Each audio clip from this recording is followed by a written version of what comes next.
Quand les nouvelles s'affolent, Métropole fait le point. Le point tous les matins, simultanément sur Radio et Télémétropole. Le point est une courtoisie de la BNC, Unipièce, MSC+, Arcordia Shipping et Lissa Lotto.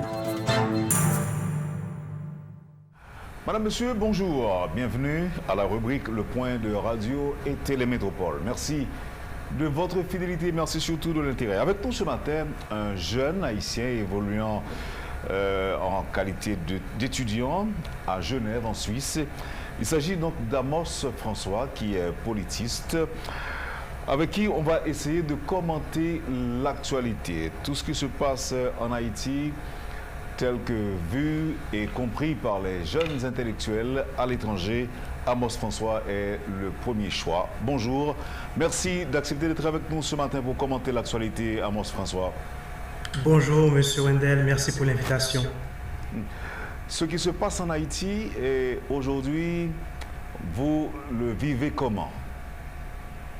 Donc, déjà, je voulais remercier toutes les Haïtiennes et les Haïtiens qui sont en Haïti et qui sont ailleurs aussi, et notamment ceux et celles qui nous écoutent. Je vis la situation avec beaucoup d'émotion, il faut le dire très clairement, parce que lorsque je participe à des colloques internationaux, j'ai rencontré beaucoup d'étrangers qui, lorsque, monsieur, d'où vous venez, vous êtes d'où? Donc c'est une question qui me rend pas à l'aise parce que je suis haïtien. Donc lorsque je dis Haïti, donc ils m'ont dit, ben écoutez, c'est un pays pauvre. Parfois je me dis, ça c'est vraiment la situation du pays, la situation sociopolitique, lorsqu'ils m'interrogent sur ce point-là, donc je dois me préparer davantage pour répondre justement à des questions de fond qui concernent pratiquement les pratiques sociopolitiques qui concernent Haïti. Bon, qu'est-ce qu'ils veulent faire croire? Le fait d'être issu d'un pays pauvre veut dire qu'on n'a pas droit à une formation avancée, c'est ça? Ou bien parce que Haïti n'est pas le seul pays pauvre? Je dirais oui et non. Oui et non. Et moi, le pays pauvre, peut-être on aura le temps d'en revenir. Et pays pauvre, entre guillemets, je pense que tout au long de ce dialogue, on aura le temps d'échanger un peu. Donc, pourquoi? C'est parce que il y a des milieux, par exemple, que vous fréquentez, des espaces, lorsque vous rencontrez par exemple des chercheurs et ailleurs, et des directeurs et des cadres justement internationaux, lorsque vous dites que vous êtes en Haïti, vous êtes haïtien, ça étonne un peu parce que lorsqu'on voit dans l'imaginaire de l'opinion publique internationale, lorsqu'on parle d'Haïti, on voit le chaos, on voit le problème, on voit le désordre et justement total. Et c'est pour ça que je pense que je le comprends, mais c'est au fil de nos conversations et les barrières justement vont tomber. C'est via des échanges, des clichés, des a priori justement vont effectivement tomber. C'est dans ce sens-là. Et qu'est-ce que vous dites pour faire comprendre le contraire? Qu'est-ce que vous dites à vos interlocuteurs? Donc déjà, et je vais prendre un exemple concret pour que nos auditeurs, auditrices puissent mieux comprendre. Et samedi dernier, j'étais à Lausanne. Lausanne, c'est un canton de Suisse. Lorsqu'on parle de canton, c'est comme si un État de Suisse, parce que Suisse, c'est une confédération. Et puis, il y a un monsieur, je me suis assis sur une table. Il m'a dit, monsieur, vous faites quoi ici, en Suisse? Je lui ai dit, bon, je suis là dans le cadre de mes études supérieures. Et il m'a dit, ben, vous travaillez sur quoi? Je dis que je travaille sur l'impact des catastrophes naturelles sur le processus d'élaboration des politiques publiques en Haïti, des politiques publiques environnementales en Haïti. Donc, mon terrain, c'est Haïti. Il m'a dit, ben, il n'y a pas de politique publique en Haïti. Il me dit, ah bon? Moi qui suis, par exemple, un spécialiste des politiques publiques, je pense qu'il y en a. Pour eux, en Haïti, il n'y a pas de politique publique. Et ce sont des étrangers. C'est une Suissesse qui m'a dit, ben, il n'y a pas de politique en Haïti parce que j'ai pu travailler là-bas et je vois que ça ne va pas. Oui, donc il me dit, oui, si, ceci dit, selon lui ou selon des étrangers, Haïti, c'est le désordre à tous les niveaux, c'est le désordre généralisé. On fait n'importe quoi ou encore c'est du n'importe quoi en Haïti. Ouais, c'est à peu près ça, mais je voulais nuancer. Ouais, je voulais nuancer, c'est parce que non seulement il y a des gens qui vivaient en Haïti, et aussi il y a des gens aussi qui font des idées, en fait. Mais ces gens-là, ils travaillent en Haïti. Lorsqu'ils entendent dans un pays démocratique où on a assassiné un président dans une telle situation que nous connaissons tous, eh bien, ça interpelle en fait. Ça choque, ça interpelle. Et ils n'arrivent pas à comprendre comment ça. C'est pour ça que c'est dans cette perspective-là, lorsque j'entends que parfois les universités chôment et les écoliers chôment, etc. Donc, quand même, pour eux, c'est le chaos. Et pourtant, au fond de nos conversations, ils finissent par comprendre que Haïti, c'est autre chose que les Haïtiens justement qui vivent à l'étranger. Parce qu'il y a des Haïtiens qui donnent de très bonnes images et à l'extérieur. Oui, mais c'est plutôt à l'extérieur, vous l'avez dit. Je retiens, ils projettent de bonnes images d'Haïti, mais à l'étranger. Mais à l'intérieur, ce qui se passe, c'est le désordre. Et qu'est-ce que l'on a? Je comprends la situation d'embarras d'un fils d'Haïti, d'un ressortissant haïtien, à vouloir faire comprendre à des étrangers qu'Haïti n'est pas exactement ce qu'ils pensent ou encore ce qu'ils croient. Qu'est-ce que vous avancez comme argument? Qu'est-ce que vous avancez comme argument pour faire comprendre le contraire? Déjà, ça c'est intéressant dans ma formation de base. J'ai étudié chez les pères jésuites et lorsque je rencontre quelqu'un pour la première fois, ce que j'essaie de faire, c'est essayer de faire ce qu'on appelle un peu de sociologie de la connaissance, c'est essayer de comprendre la trajectoire justement des personnes en face, mes interlocuteurs en fait. La première chose, je me renseigne rapidement sur leur parcours. Parfois, ça me donne des pistes pour discuter justement avec eux. Si j'échange avec un professeur d'université, donc j'adapte justement un langage approprié. Mais si, par exemple, je croise un citoyen lambda à l'étranger, donc c'est un autre discours. Ce que j'avance, parce qu'il y a une chose qu'on ne peut pas ignorer, c'est la représentation qu'ils ont d'Haïti. La première chose, je leur dis que Haïti n'est pas un pays pauvre, peut-être un pays appauvri.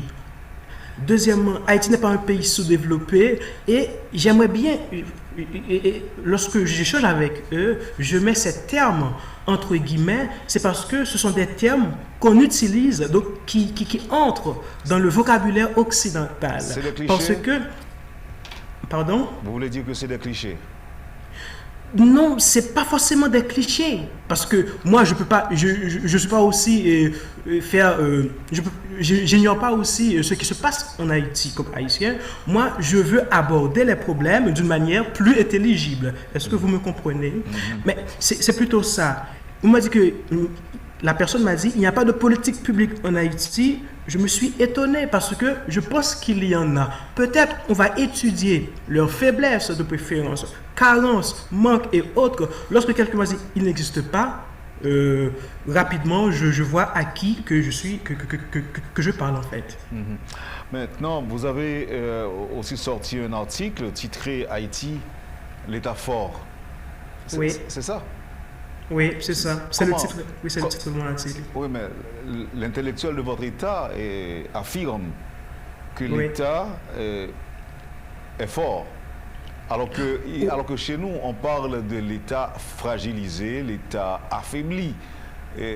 Sur quoi vous vous basez, sur quoi vous vous fondez pour dire ça? Bon, effectivement, c'est par rapport à ce constat général, ce discours qui abonde l'espace public haïtien. Lorsque je parle l'espace public haïtien, je parle les médias aussi, je parle aussi dans les rues, dans tous les espaces publics en fait.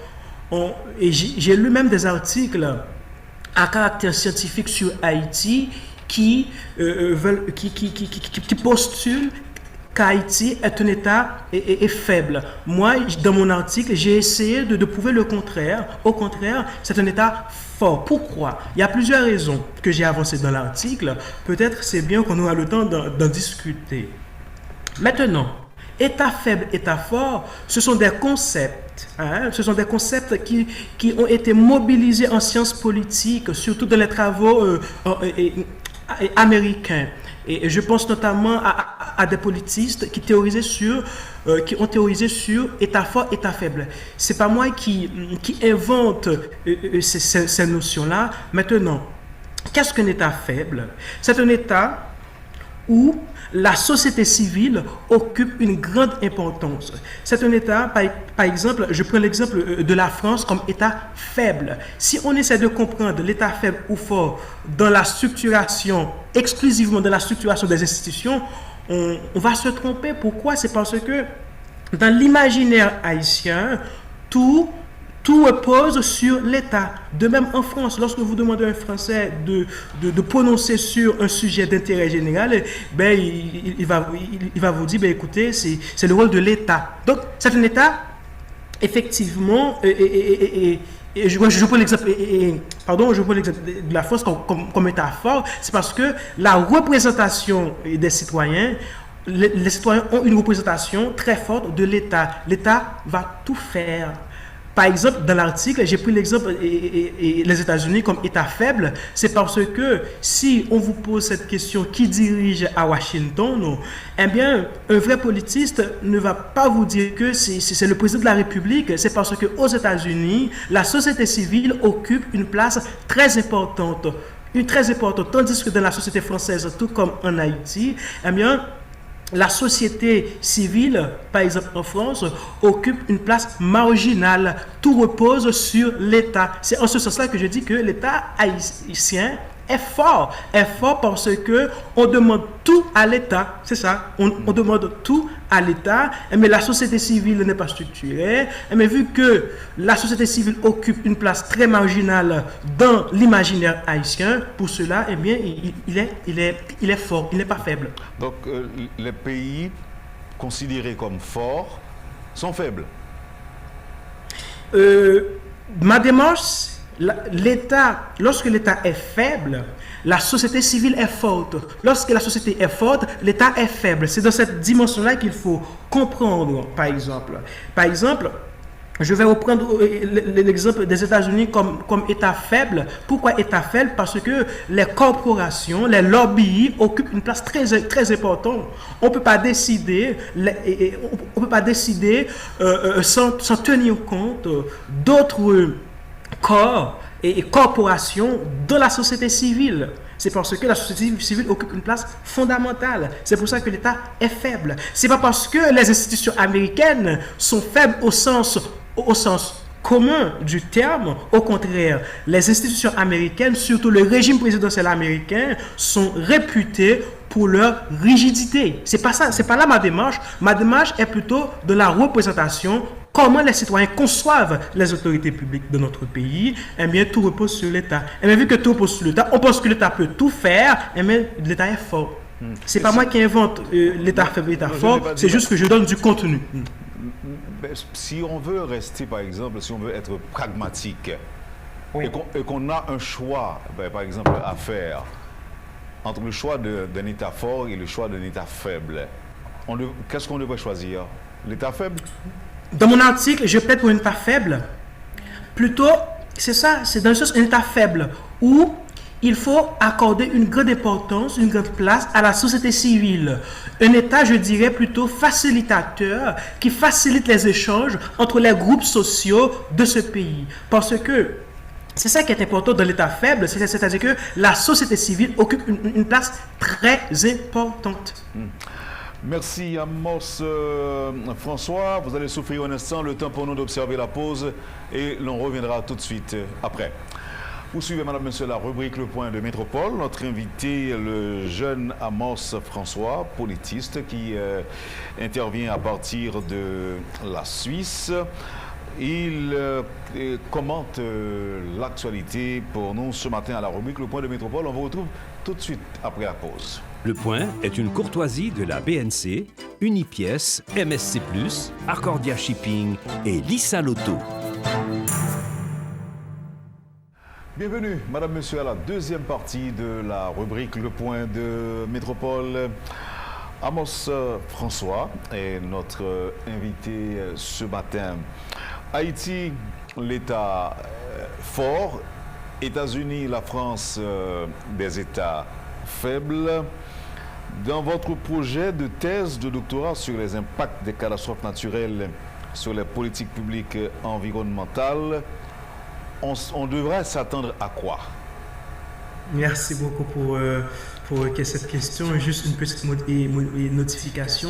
États-Unis, État faible, et la France, État fort, comme Haïti. On peut mettre Haïti dans la même catégorie, État faible, que la France. C'est juste une remarque. Non. Voilà. Non, arrêtons un petit peu. Oui. Haïti, État fort. Haïti, État fort. État fort. La France, État fort. Et États-Unis, État faible. Oh, la France, État fort, États-Unis, État faible. C'est ça? Oui. Ok, très bien. Oui. Merci. Merci. Alors, vous nous l'expliquez comment? Les structures ou encore les institutions françaises. Et maintenant, pourquoi? Parce que on considère, c'est pas moi, c'est les travaux politologiques. Pourquoi la France est un État fort? C'est parce que lorsque la représentation française, c'est-à-dire que les citoyens et les citoyennes françaises donnent à l'État une représentation totalement totale, par exemple. L'État occupe une place centrale dans l'imaginaire français, tout comme dans l'imaginaire haïtien, l'État occupe une place centrale. Tandis qu'aux États-Unis, l'initiative populaire ou des corporations, des groupes de lobbying, eh bien, occupe une place très importante par l'État. C'est pour ça. Ok, maintenant revenons au projet. Oui. Maintenant, dans le cadre de mon projet de thèse, je travaille sur l'impact des catastrophes naturelles sur les politiques publiques environnementales et puis de Point et le cas d'Haïti. Pourquoi? Et ce travail, déjà, je dois justifier, c'est parce que Haïti, par rapport à son positionnement géographique dans le bassin des Caraïbes, eh bien, Haïti est très réputé pour les catastrophes naturelles. Ça, c'est le premier point. Comme citoyen, je veux apporter ma pierre sur ces problématiques-là. Et puis, vu que je me spécialise sur des questions environnementales, mais la question de catastrophes naturelles et politiques environnementales m'intéresse dans le cadre de mes recherches.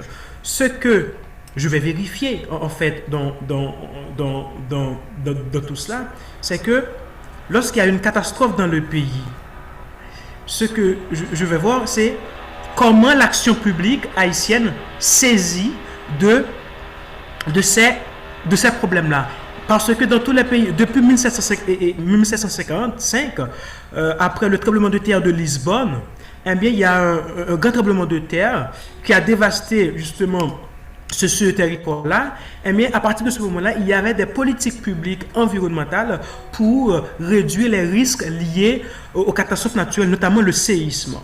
On voit que comment les catastrophes naturelles peuvent participer à émerger les problèmes publics. Ça veut dire comment les catastrophes naturelles font émerger des problèmes sur l'agenda des gouvernements dans le monde. Ce que je constate par l'observation, bien sûr que je vais vérifier dans mes recherches, dans une étude très empirique, c'est comment, malgré les catastrophes en Haïti 2010, 2020, et comment il y a une faible prise en charge de ces problèmes-là. Je vais voir qu'est-ce qui se passe. J'ai posé plusieurs hypothèses que je ne peux pas, en fait, donner là maintenant parce que c'est un travail en construction, mais ce que j'ai retenu, c'est qu'il y a une faible prise en charge des problèmes à la suite d'une catastrophe naturelle. Est-ce qu'il y a une perception de ce problème qui pose problème, ou bien il y a un manque d'acteurs que je qualifie d'acteurs programmatiques qui portent les enjeux afin de résoudre les problèmes? Laissez-moi partager avec vous la réaction d'un auditeur de Métropole. Oui. L'auditeur a écrit, et je cite, « Partant de la définition État, un gouvernement, une population et un territoire, il est difficile de parler d'un État fort en Haïti car chacune des composantes est faible ici. Mais il faut reconnaître la tendance des Haïtiens à bâtir un État fort sur cette portion de la terre. Oui, je peux répondre? Allez-y. Merci l'auditeur pour cette très bonne question. C'est pour ça dans l'article, j'ai fait un travail de pédagogie. Je pense qu'il y a des étudiants et étudiantes à Port-au-Prince et ailleurs qui nous écoutent, qui font le droit à la science politique.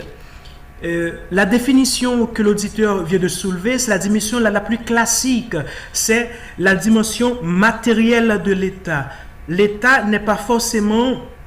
Et la définition de l'État ne se résume pas en cela. Bien sûr, dans les facultés en première année, deuxième année de sciences politiques et de droit, on nous a appris tous. Maître Dorval m'a appris ces éléments-là. Et c'est très important. Mais très important pour la matérialité de l'État. J'ai précisé dans l'article, il y a une dimension idéale, il y a une dimension abstraite de l'État qu'il faut saisir. Parce que je vais prendre un exemple. Si vous allez, par exemple, permettez-moi de vous citer BNC, par exemple. Vous allez à la banque, monsieur Wendel, et vous allez faire un dépôt à la banque. Est-ce que vous faites confiance à l'agent qui reçoit l'argent ou bien vous faites confiance à ce que BNC représente dans l'imaginaire haïtien? Effectivement, vous faites confiance pas à l'agent, parce que l'agent peut voler, mais vous faites confiance à l'institution qui a une réputation étatique dans le pays. Vous faites confiance à l'imaginaire, et c'est ça. Donc, c'est cette dimension-là que j'ai saisie dans cet article, mais la dimension idéale de l'État, conceptuelle même de l'État, c'est que personne n'a jamais vu l'État. Je pense à un texte de Pierre Bourdieu qui titrait l'État. Tout au début du texte, il dit personne n'a jamais vu l'État et pourtant on connaît les gouvernements, on voit l'espace géographique.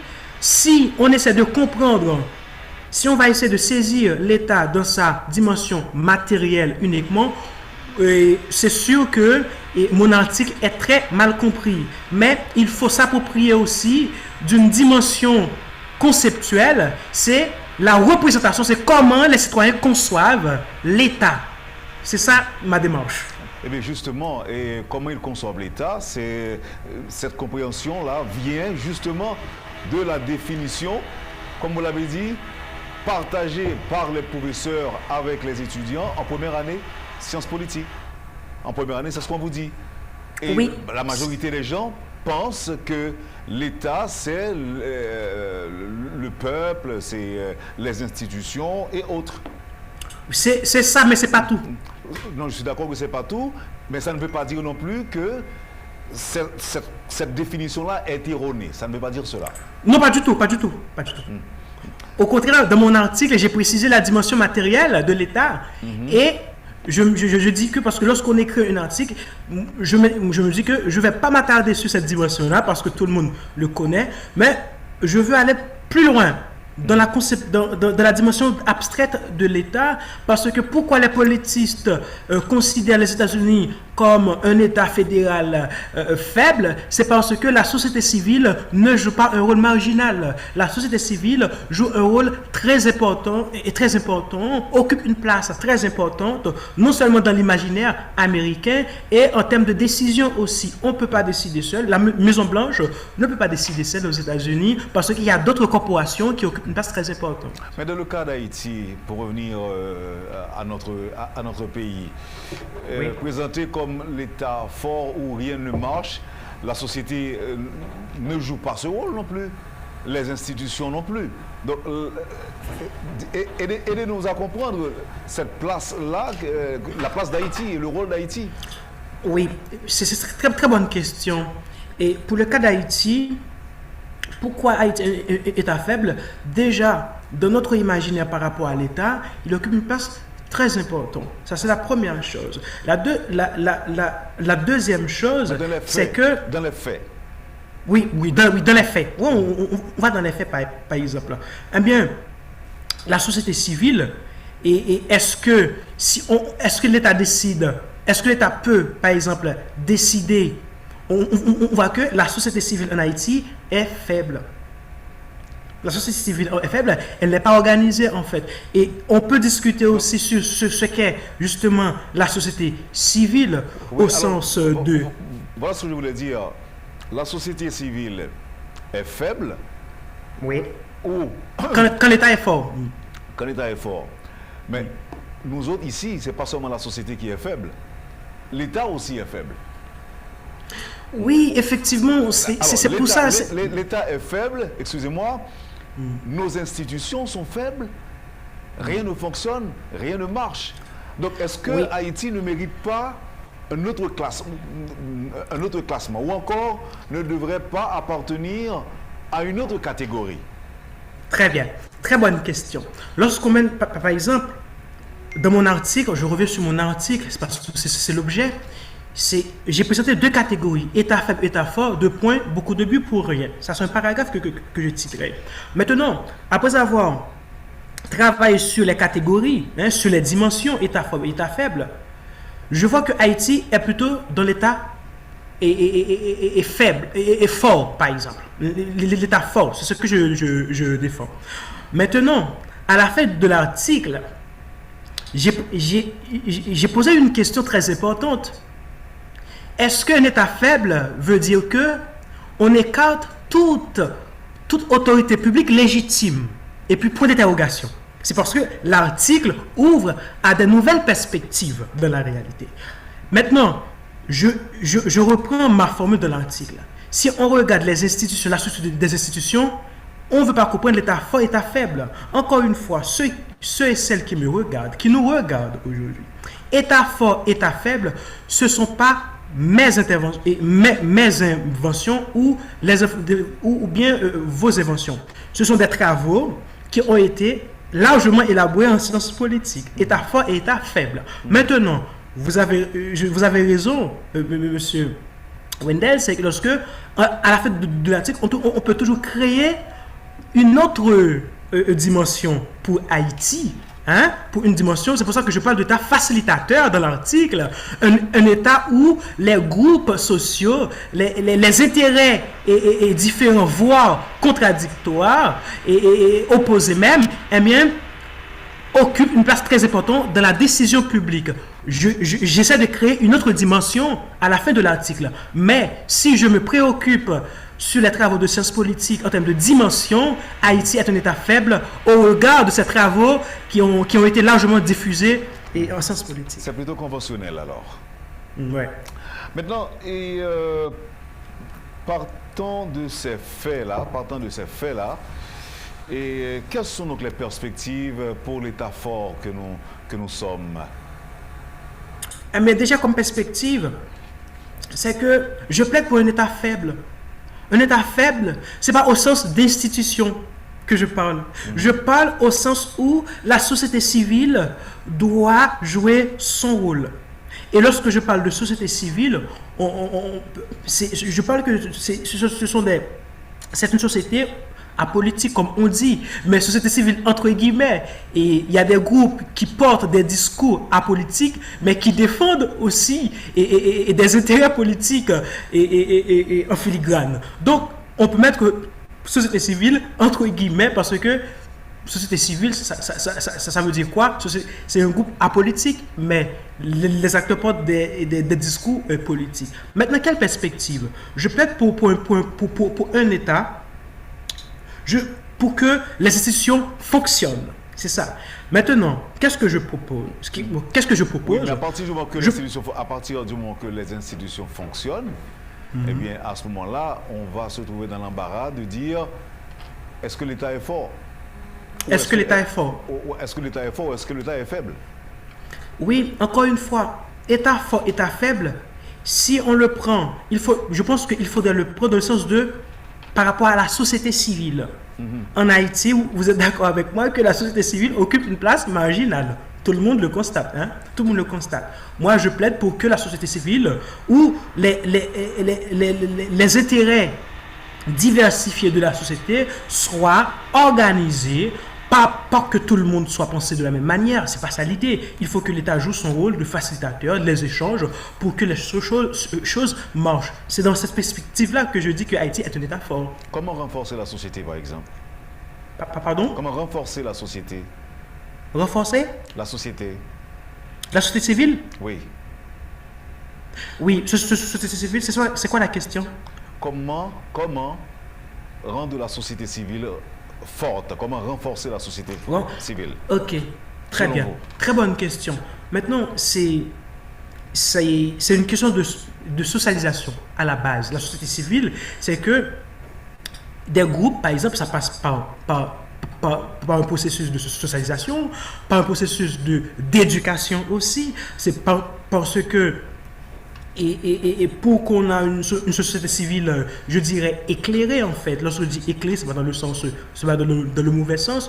Et le média aussi a joué dans ce rôle d'éducation justement de la société. Et je pense que tout ça passe même à l'école. À l'école, lorsque je suis à l'école, si par exemple j'ai 9 ans ou bien j'ai une fille qui a 9 ans, il faut commencer à apprendre justement à nos enfants le principe de délégation, salle de classe, le respect de l'autre, le discours de l'autre. Je peux porter un discours différent par rapport à de mes camarades à l'école, à 9 ans, 10 ans. Et à partir de ce moment-là, et si ça commence par l'éducation, et au fur et à mesure, sur le moyen et le long terme, on aura un autre citoyen haïtien, un autre homme ou femme haïtienne. Et le rôle de la démocratie dans tout ça? Le rôle de la démocratie dans tout ça. Oui. Oui, c'est la démocratie, bien que c'est un concept qui est un peu galvaudé, mais elle a son rôle à jouer. L'exemple que je viens de prendre, c'est que la démocratie a son rôle, a son plein rôle justement à jouer. La démocratie, ça commence au berceau. Hein? C'est pas lorsque j'ai 30 ans, j'ai 40 ans que je veux pratiquer vraiment les valeurs justement démocratiques. Ça commence à bas âge en fait. C'est dans les pratiques. Apprendre les enfants à discuter largement, sans a priori. Et ça commence par là en fait. Telle qu'elle est vue et comprise en Haïti. Elle est? La démocratie telle qu'elle est vue, perçue et comprise en Haïti. Il y a une perception qui fait que lorsqu'on a démocratie, et tout est permis. Tandis que la démocratie, c'est pas ça. Si je réfère justement aux travaux de Montesquieu et sur la liberté il ne faut pas confondre liberté et liberticide, où on peut faire tout. Il y a des cadres, en fait. Le respect de l'autre, la responsabilité, en fait, dans la démocratie. Oui, effectivement, vous avez raison, monsieur, c'est qu'il y a une très mauvaise compréhension de la démocratie, mais ce qui reste un point constant, fondamental dans la démocratie, c'est la participation du peuple. Lorsque je parle du peuple, je ne parle pas les gens qui habitent dans des zones difficiles seulement, c'est tout le corps social, participation à tous les niveaux. Et aussi, lorsqu'on parle de démocratie, ce n'est pas quelque chose qui reste intact dans la société. La démocratie évolue. Eh bien, on peut prendre exemple, avec l'Internet, la démocratie change. La démocratie, ce n'est pas quelque chose qu'on nous donne et puis basta, c'est pas ça la démocratie. La démocratie, c'est pour ça que les politistes disent que la démocratie, c'est pas une donnée, mais c'est un construit. Nous devons construire une démocratie haïtienne. Ça veut dire une démocratie qui reflète nos valeurs. C'est pas une démocratie justement, pour reprendre l'expression de Bertrand Badi, démocratie importée, c'est pas ça la démarche. La démocratie, en fait, est toujours en pleine construction. C'est nous qui la forgeons. C'est pas eux. Oui, mais maintenant, là, la façon